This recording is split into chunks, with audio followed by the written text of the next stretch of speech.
para decidir, ¿no? Según lo que ha visto en el examen. Pero acá viene otra parte importante, porque en este momento vamos ya a hablar de, en esta parte a partir de vamos a hablar de síndromes, ¿no? Entidades nosológicas específicas como neumonía, endocarditis, ¿no? Vamos a tocar ciertos tópicos, ¿ok? Entonces, hay que definir bien cuál sería la mecánica adecuada para que ustedes elijan un antibiótico, ¿no? O para que ustedes elijan cualquier tratamiento antimicrobiano en este caso. Y eso se cumple no solamente para pacientes inmunocompetentes, sino también inmunosuprimidos. Entonces, lo que yo les voy a decir ahorita es como la parte semiológica de la decisión de la cobertura antibiótica empírica. Y en función de lo que ya hemos revisado. ¿Me dejo entender? Hemos visto la parte básica, un poquito de microbiología, los antibióticos, ¿no? Un poco de resistencia, cómo interpretar determinadas situaciones que ustedes van a ver con determinados microorganismos. Algunos conceptos de bioquímica de los gérmenes, ya está, ¿no? Si hemoliza, no hemoliza, eso ya lo hemos revisado. Espero que más o menos con el examen lo hayan fijado un poco más, y si no hay que repasar. Pero después de eso, al igual que cuando ustedes hacen semiología, tienen que saber más o menos determinados signos y síntomas o criterios. ¿Para qué? Para poder proponer tus síndromes, ¿no? O identificar los problemas que te van a llevar paulatinamente a un posible diagnóstico. Entonces, en la cobertura antibiótica empírica tenemos que tener un cierto orden, que es básicamente muy parecido a lo que yo les había comentado, pero ya previamente, un poco desordenado, pero ya, más o menos. Entonces, ¿qué es lo que tenemos que tener en cuenta para decidir bien, ¿no? La cobertura antibiótica? Es, primero, un adecuado diagnóstico. En este caso, de la infección. ¿Ya? Listo. Que esto sea real. ¿A qué me refiero que sea real? De verdad. ¿A qué me refiero? A que realmente sea una infección y no estemos delante de una colonización. ¿Ya? Esto no es lo que queremos. ¿Por qué motivo? Porque casi el 100%, cuando tú tienes una colonización, no lo debes tratar. Salvo excepciones como, por ejemplo, las bacteriurias asintomáticas en quién, en gestantes y pacientes que van a tener un procedimiento urológico. Solamente en esas condiciones se debería tratar. Entonces, un adecuado diagnóstico. Y otra cosa importante es que tú puedas localizar.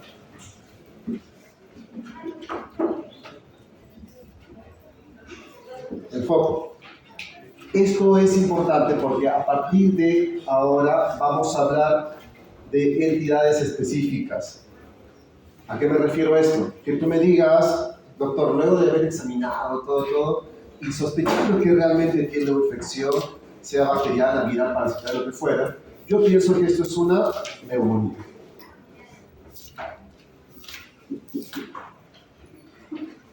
Doctor, yo ahora considero realmente que el paciente siendo meningios, todo eso, me parece que es una meningitis.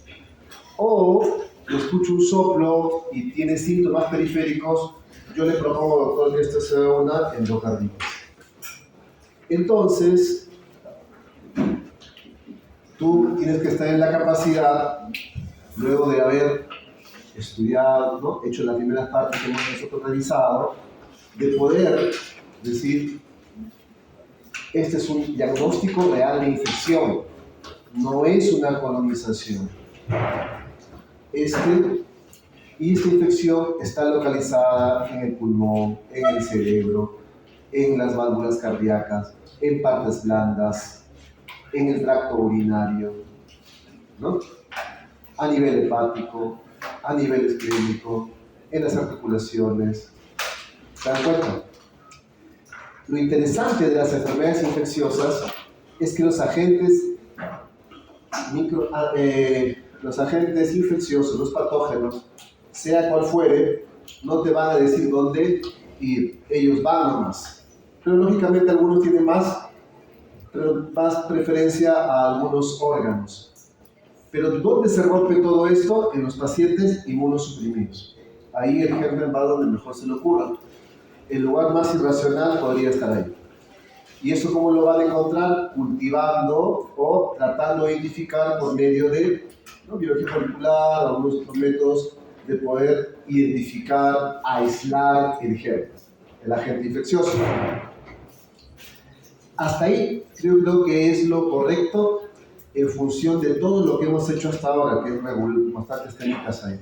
¿Ya? Y acá viene la tercera parte, que es, luego de que eso ya esté bien claro, ¿qué cobertura voy a decidir? Esto es sumamente importante para poder ir al paso 3. ¿Qué cobertura antibiótica voy a decidir y qué criterios voy a tener? Entonces, aquí lo importante es la estabilidad del paciente.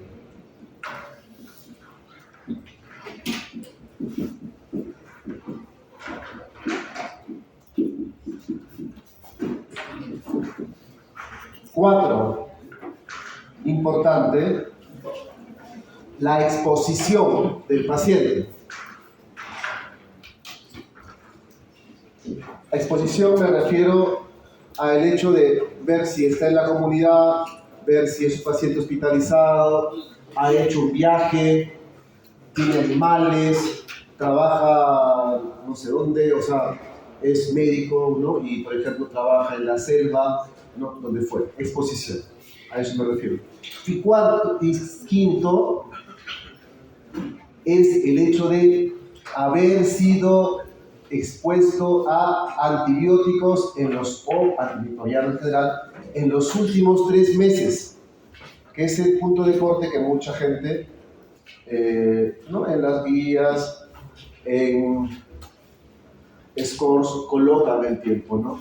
Riesgo, exposición de antibióticos en los últimos 3 meses. Pasan más de 3 meses, no digo que no sea riesgo, pero generalmente el riesgo disminuye. Entonces, cuando ustedes revisen, como dije otro día con un grupo de chicos que se quedaron hablando conmigo, más a profundidad, porque esto es solamente la parte más general que yo les muestro.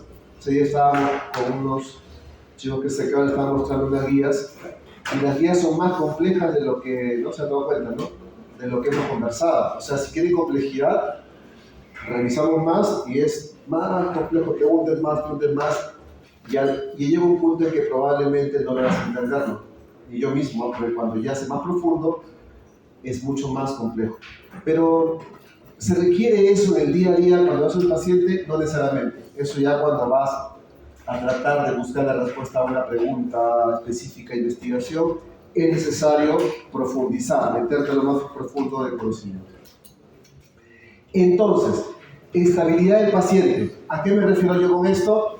Paciente crítico. Es decir, yo me pregunto a mí mismo, ¿el paciente está con estado crítico, o sea, requiere cuidados intensivos, está chocado, ¿no?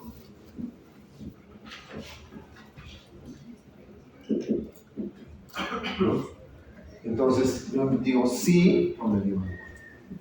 Porque si yo digo sí, dependiendo del síndrome, ¿no? De la localización, yo voy a decidir una cobertura antibiótica un poco más amplia, que quizás tenga que incluir gram positivos, ¿no? Gram negativos y anaerobios. Y si fuera, por ejemplo, meningitis, a veces tenemos que decidir con antivirales, ¿no? Si fuera el caso. Si no fuera que es un estado crítico, nosotros, ¿no?, viendo el síndrome, decidimos si el paciente recibe cualquiera de estos. No estrictamente todos en conjunto, ¿no? ¿Por qué? Porque la sepsis generalmente, ¿no?, son predominantemente por gérmenes gram negativos, ¿ya? Y uno después tiene que valorar si vas a adicionar o no antibióticos para gram positivos. Por ejemplo, en nuestro país, diferente a otros lugares, las infecciones asociadas a catéter generalmente aislamos más gram negativos, ¿ya? Eso sucede en Perú. Y le agregamos cobertura para gram positivos, ¿por qué? Porque el paciente tiene un catéter, ha traspasado piel, entonces hay riesgo de infección por gram positivos porque los gérmenes gram positivos están más en piel, ¿no? Hasta ahí todo bien. Entonces tú das una cobertura de positivos y ves los factores de riesgo, si tiene o no para gram negativos, y yo decido adicionarle cobertura para positivos, ¿ya? Entonces, según el síndrome que tenga, yo empiezo con una cobertura para negativos y adiciono los otros en función de los riesgos. ¿Ya? ¿Listo? Ok. En el caso de exposición, se las voy a hacer muy fácil.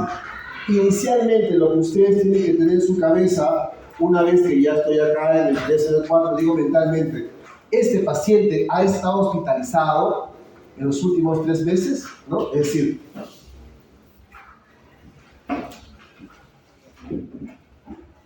también ponen 3 meses algunos, otros ponen 1 mes, ¿no? Lógicamente es 1 mes, más razón todavía.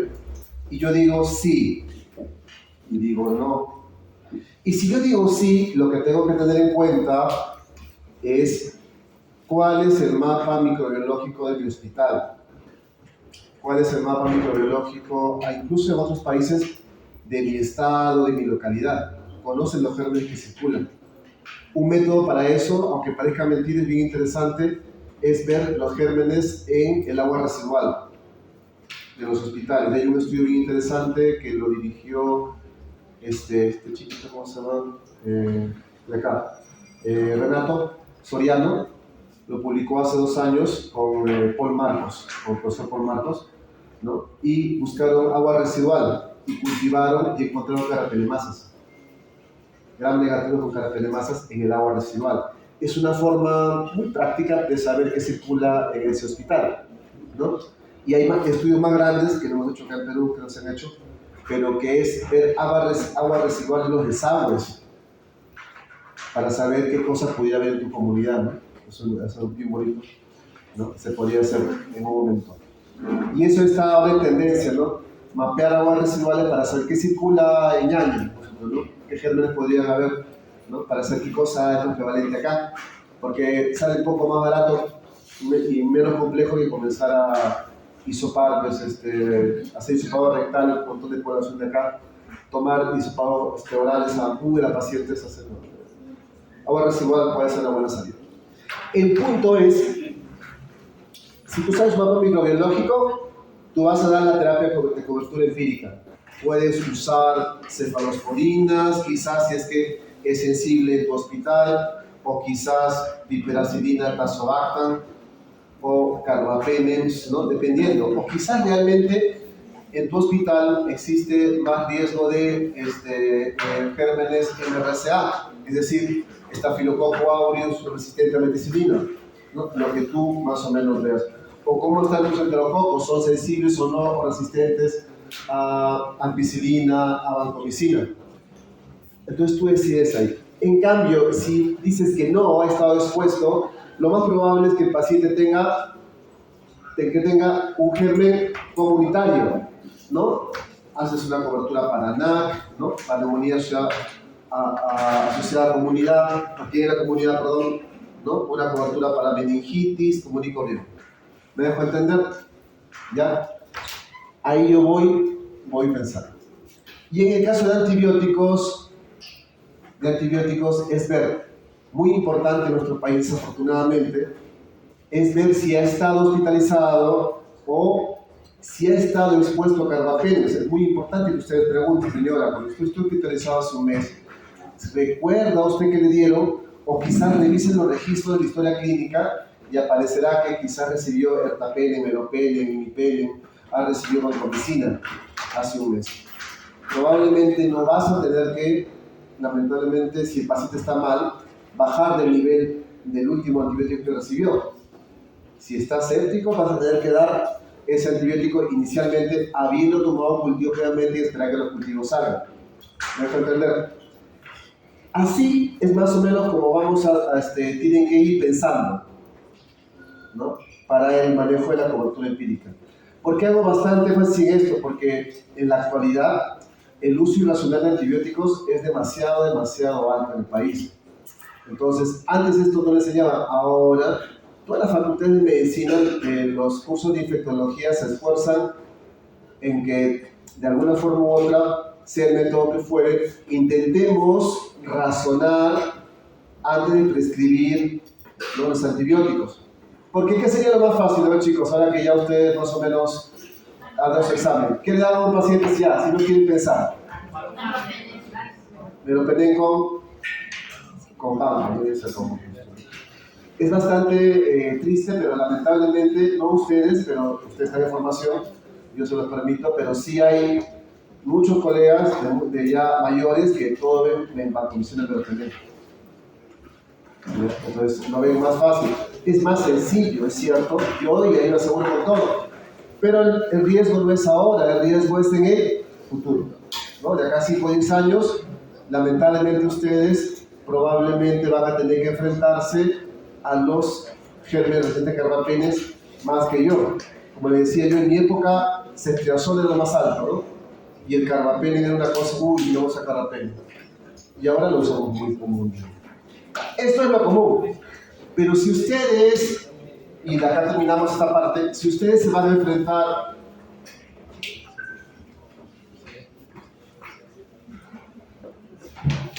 que sería como el punto 6, pero es algo especial. Si ustedes se van a enfrentar a un inmunosuprimido,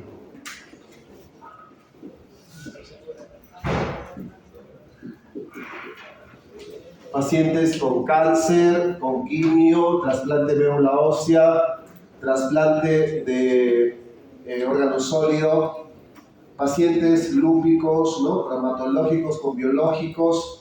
Actualmente hasta los cánceres dan mucho biológico, es una maravilla de biológicos, ¿ya? Pacientes que van a usar corticoides, enfermedades autoinmunes. Ustedes cuando hacen, ahora que están haciendo los cursos de clínica, cada especialidad, todas creo yo, va a haber un acápite donde usan un medicamento inmunosupresor. O sea, no solo el reumatólogo, ¿no?, sino también el cardiólogo, el neumólogo, ¿no?, el oncólogo ni hablar, ¿no? Entonces todos, el dermatólogo, todos utilizan en algún momento inmunosupresores.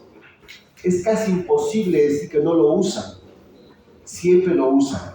Y en ese contexto, sea en nefro, sea en neumo, sea en cardio, ¿no?, en dermato, en onco, vas a tener pacientes con inmunosupresión. Entonces, uno podría poner como un nivel de decisión que esté inmunosuprimido, como los oncólogos que todavía quieren convencerlo, dicen, doctor, está inmunosuprimido, hay que darle meropenem con banco. Es así, ¿sabes? No, lo que tienes que hacer, luego de haber hecho esto bien, con bastante certeza y sospechar más en ellos sobre todo, es volver a hacer el paso 3 y 4 y 5, ¿ya? O sea, vuelve a hacer el paso 3, el paso 4 y el paso 5. ¿Entienden? Al paciente inmunosuprimido se le vuelve a analizar, pero claro está, con lo digo que implica, son pacientes diferentes. La localización y el diagnóstico de enfermedad, de síndrome, de la infección, tiene que ser mucho más acuciosa, porque muchas veces, como le dije el otro día, no hacen fiebre, ¿no? No hacen sintomatología tan así florida como cualquiera pensaría. Hoy día, por ejemplo, un doctor de unos 70 años que he visto antes de venir, que tiene cáncer de próstata y que ya lamentablemente ya le ha hecho radio y quimio, está tranquilo. Vino porque bruscamente 2 días ya sintió fatiga y se le agarró sueño. Supuestamente no hizo fiebre, pero hizo taquicardia.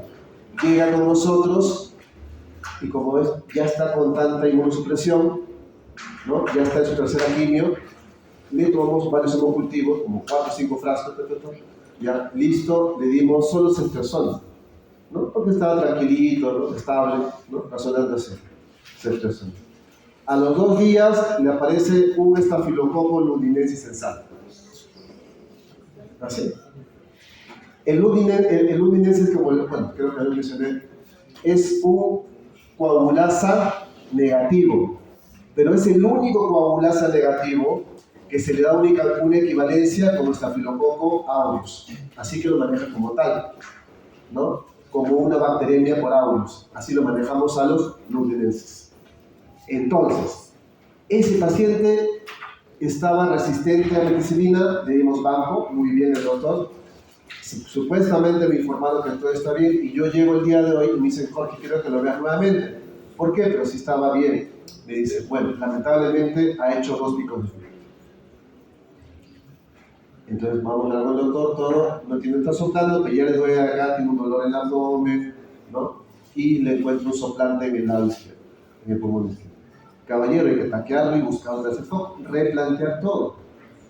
Por eso digo, los pacientes que hemos suprimido hay que ser bastante minuciosos, ¿ya? En el camino se puede sobreinfectar o pueden embolizar, como se comporta como un aureus, ¿ya? Ese es el manejo. Entonces, a ese paciente se le vuelve a reenfocar para poder decidir en todo caso la cura. Más o menos me dejo entender, ¿ya? Porque ahora lo que vamos a hacer, vamos a revisar los síndromes, vamos a ir ya más a temas, ¿no? Ya no tan generales como la primera parte. ¿Ya? Listo. Entonces vamos a bajar esto.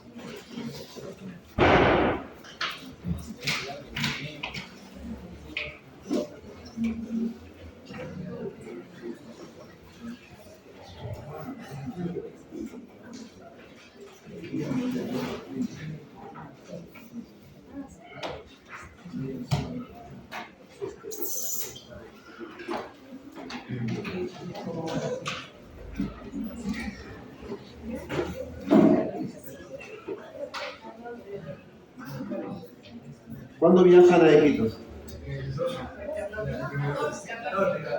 14 de este mes. ¿Seguro? Sí. ¿Y cuándo vamos a acabar el curso? No vamos a acabar.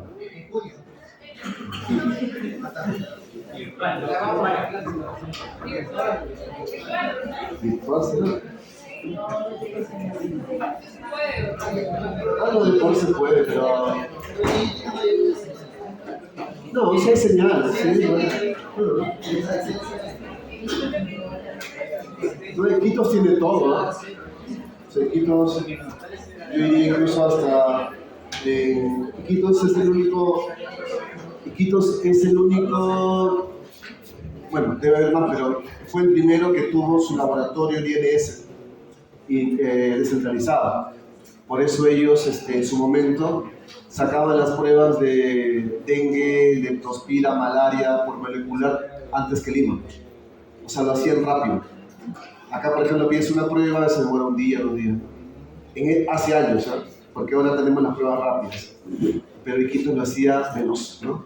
La verdad, porque tenían el acceso o el laboratorio centralizado. No tenían que mandar toda la central en Lima. Algunas provincias, departamentos en Perú mandan la muestra a Lima. Iquitos ya no hace eso, ¿no? Porque esa parte. Y aparte, lo bueno es que tiene mucha colaboración de investigación con laboratorios que trabajan en Iquitos. NANRU, que es el laboratorio de la Naval de Estados Unidos, trabaja en Iquitos. Y hace investigación y hace pruebas que no se hacen acá en Lima. Entonces es una ventaja por parte de Iquitos. por investigación tiene bastante ventaja.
Ya, listo.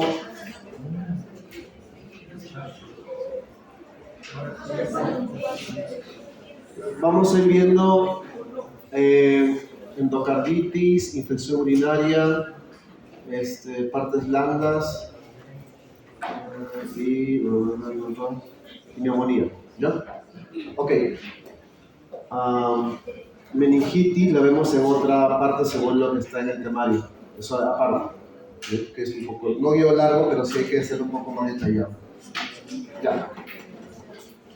23 años, 6 días de fiebre y lesiones musculares. 6 días antes del ingreso, tiene fiebre asociada a malestar, se adiciona dolor de cadera, luego hay lesiones cutáneas, la disminución de la agudeza visual, y porque persiste la fiebre va al hospital. Esta es una joven de la vida real que me acuerdo mucho porque cuando me llaman, yo no estaba en el tópico ambulatorio, estaba pasando visita. Llegó como a las 4 así, y la doctora que estaba en el ambulatorio le asusta mucho porque la joven, es cierto, la historia real es que vino 2 veces y le había dado de alta, pero ya en esta vez que vino, ya vino con pérdida de la agudeza visual y tenía unas manchas según ella en las manos y un dolor de la cadera, ¿no? Y fiebre persistente, ¿no? Entonces, cuando ves un paciente así, tienes que sospechar que es algo más sistémico, ¿no? Y cuando tú sospechas solamente cuando decís que es algo más sistémico, tienes que plantearte siempre la posibilidad de bacteremia. ¿Ya? Si el cuadro clínico es muy sistémico, pensar en bacteremia, y dentro de los representantes mayores de la bacteremia está la endocarditis. ¿Ya? Bacteremia con endocarditis o sin endocarditis. Y otra cosa interesante de ver cuando es muy sistémico, ¿han hecho esta segunda reumato? Ya. Son las enfermedades reumatológicas. Muchas enfermedades reumatológicas uno puede confundirlas con infección.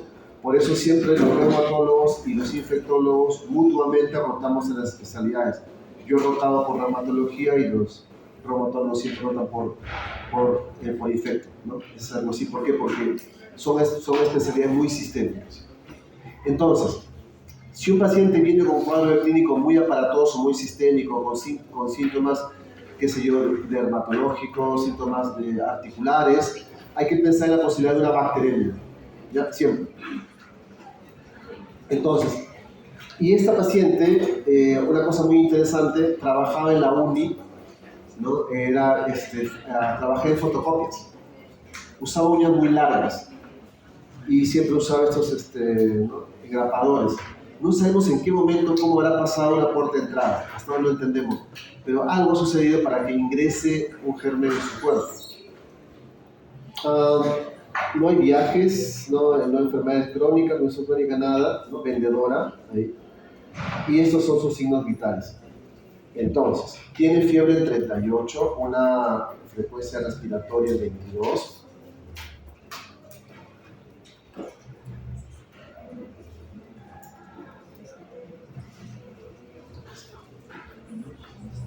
¿no? Presión límite, está alerta, pero tiene múltiples lesiones en miembro superior y miembro inferior, ¿no? No impresiona que haya soplos, ¿no? Visceromegalia positiva, y tenía dolor de la cadera derecha, ¿no? Y aparentemente signos de disminución de la agudeza visual. La paciente es verdad decía que ya no veía, muy jovencita. Lo curioso es que previamente con ese cuadro de fiebre había habido una emergencia y, como dije, lamentablemente 2 veces le evaluaron miligramos. En el laboratorio de ingreso, miren la cantidad, por acá, ¿no? Estos son los primeros que vino antes. Y cuando la admitimos, es de acá. O sea, las 2 veces que vine, miren cómo vino, ¿no? Llegó con 40.000 leucocitos con nosotros. Normales hasta 10.000, ¿no? Con 4% de bastones. En la fórmula, siempre el primer valor es bastones, ¿no? 4% de bastones es de 40.000, ¿cuánto es? Más de 1.600, ¿no? O sea, 1.600 de bastones, desviación izquierda. ¿Cuánto es el valor normal de bastones permitido? ¿Hasta cuánto? A ver, chicos, lectura de hemograma. ¿Cuánto es el valor normal de bastones en absoluto, no en porcentajes? ¿No? 500. Una persona no debería tener más de 500 bastones en su fórmula. Si tiene más de 500, asumes que está haciendo desviación izquierda y lo más probable es que tenga una infección bacteriana. Tiene 1.600. O sea, es una infección bacteriana de por sí. ¿Ya? Ok. Transaminasa